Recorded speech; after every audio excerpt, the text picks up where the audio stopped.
What is up, you guys? LG with the RE here, and today I'm going to be telling you what you need to do to get your real estate license in just under 4 months. Okay, so the first thing I want to say is that you do not need your high school or your college diploma or degree to get a real estate license. You can do this straight out of high school, 18 years old if you want. Some states, like Chicago, you have to be 21. But in most states, you only have to be 18. So if you're just getting out of high school, you're not really sure what you want to do, and you've been a little bit interested in real estate, because you're watching this video, I assume you're a little bit interested, I would say go for it. What is there to lose? So with that being said, step number 1 is you have to register for online classes. In order to take the licensing test in almost every state, I'm pretty sure, you have to complete these online courses, which is just a way for them to kind of make sure that you know every little thing there is to know about it, even though you don't know everything yet. But anyway, you have to register for these online classes. If you go to Google, type in your city and look up real estate courses or real estate licensing class. They range from around $200 to $300 depending on your area. And if you want to take that in-person class, then that might be an extra $100, but really, most of the licensing courses that are online come with videos if you're more of an audio learner, or if you just want to learn from a textbook, then you can just do that as well.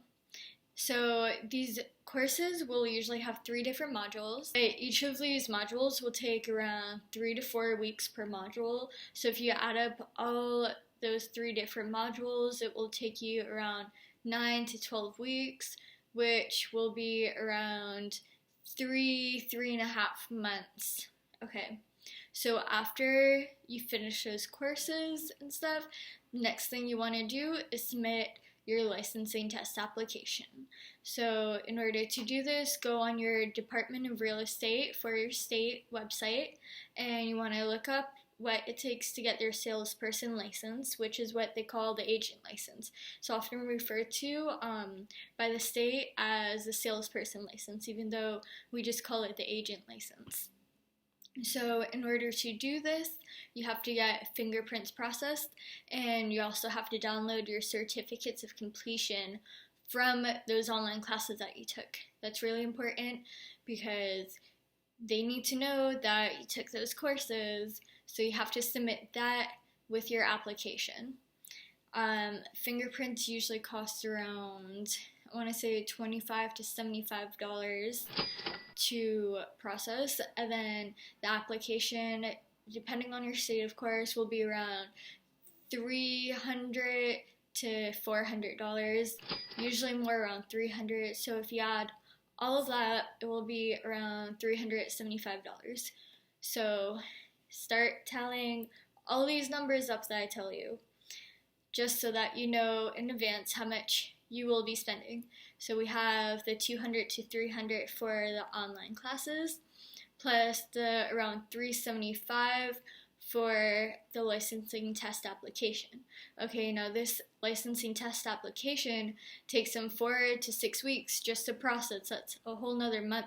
So if you complete all those online classes in 3 months, which I believe you can do so if you really work at it, the only caveat to that is that you have to wait 18 days from the point you start one module until you can jump onto the next module, and I'm pretty sure this is standard between all of those licensing courses. Okay, so you just submitted your application, you're waiting 4 to 6 weeks for it to process, usually going to be 6 weeks because you know how the state works. So what do you do now? After you submitted your application, while you're waiting to schedule the exam, I assume you're going to be studying. For me, I only studied for 2 weeks. I did pass my licensing test on the first try. I'm a pretty good test taker, but test taking to me just comes with strategy, so you have to know what techniques work for you specifically. In another video, I will be posting some of my specific test taking strategies I used for this test and for other tests, so pay attention for that. But one of the things that really helped me study for my license exam was this thing called PrepAgent. I'll post a link down below, and I'll post a link to this guy's YouTube channel, because I swear this is what helped me pass. Once again, it's called PrepAgent. I believe the guy's name is Joe. Joe, if you're ever watching this, I love you. Thank you so much for helping me pass.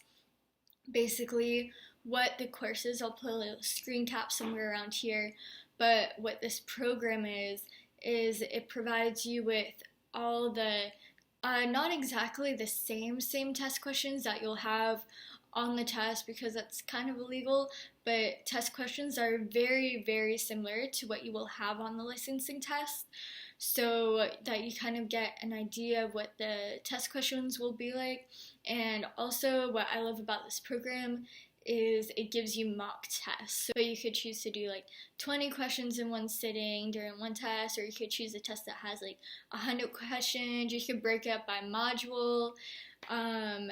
So I'd suggest get this program, take those test questions, and there's different tiers to it. I got the tier which was around $80, I believe. It also has vocab sheets on there, which is really great. One of the most important things on the test is to know your vocab. If you know your vocab, I promise you, like, you're already at least 70% of the way to 100%.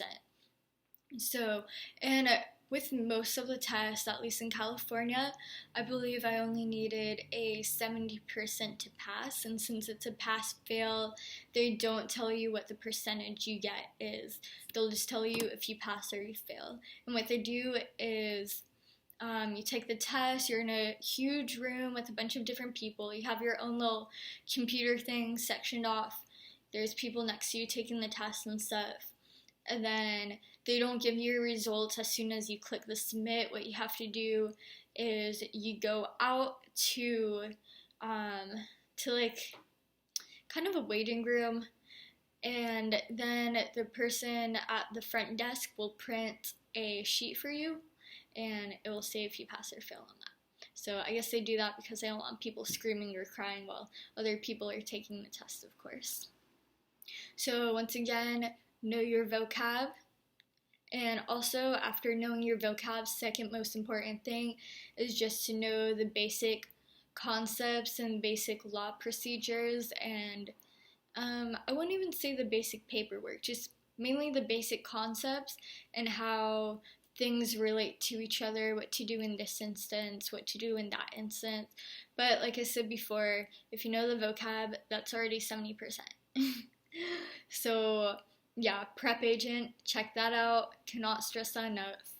And then while you're studying, you can also start checking out some brokerages in your area. I'm with eXp Realty. I'll be making a video about eXp and what I think of them so far. I haven't been with any other brokerage, so I can't really do a direct comparison to any other brokerage.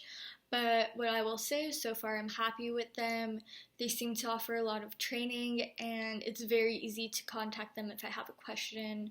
They also have a mentor program as well for new agents, which is nice, where they set you up with a mentor. Or if you can find your own mentor, then they'll work out a little program for you with that as well. So research those brokerages. Okay, so some bonus tips I wanted to give you guys is something that so when I went into this, I didn't really realize that there'd be all these extra dues and fees and stuff that I had to pay even after I got my license. I'm considered an official realtor, which means I can use the logo, and that means that I belong to an association. I belong to the California Association, the association in my town, and also the National Association of Realtors. And with eXp, that is required. With some other brokerages, it is not required, but I do suggest joining those associations because they provide a lot of content and a lot of privileges and just like things that will help you succeed, a lot of marketing tools, and also they do provide a lot of discounts, which is nice. So you basically make all those dues back just off the discounts and the marketing tools. That is around, well, per year for me, for this association here, and to be part of the California and the National Association, it's around $1,000, but they do prorate it, so don't think that you have to pay that full $1,000. It's yearly, so if you start 6 months in, you'll only have to pay $500. So do that. Also, put some money aside for your other dues to your brokerage and for marketing. I'd say a safe number to put aside just while you're from the start of you taking these online courses to the end is around $400 a month. If you put aside that much, you should have pretty much most of your starting marketing for flyers and mailers and business cards and whatever other ads you want to run. You should have most of that covered. And then also another tip is learn to budget your current finances. I don't know what job you're doing, but I would say one of the main problems that people have when they first start in real estate is that they're doing it part-time, but they're also putting hours into their real estate, so they might have to cut back on work hours. And if you do that, then you just really need to learn how to budget. So do that.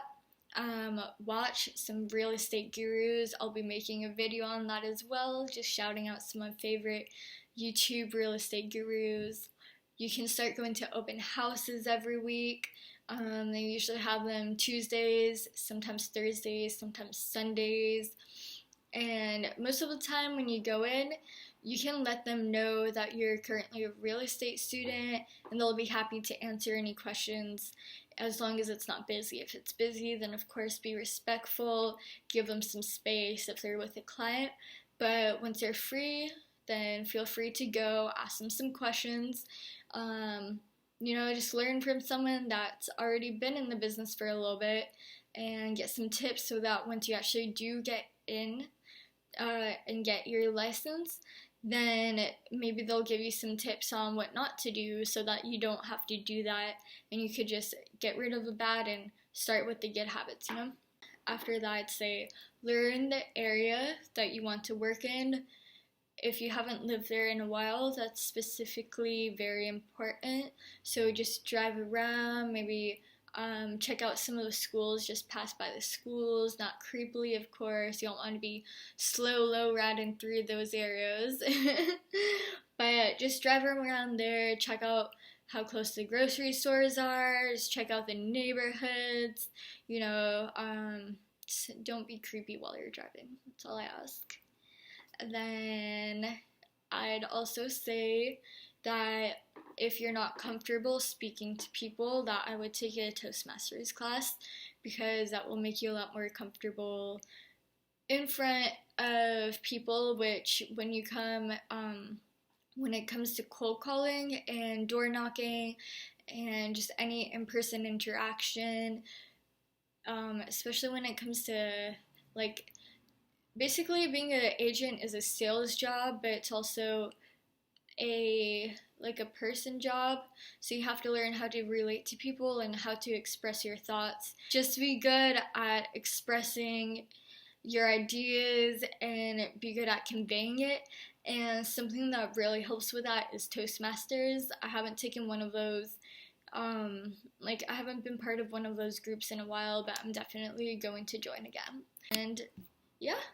So don't forget to if you or even if you didn't like this video, but I know you liked it because it had some really great tips.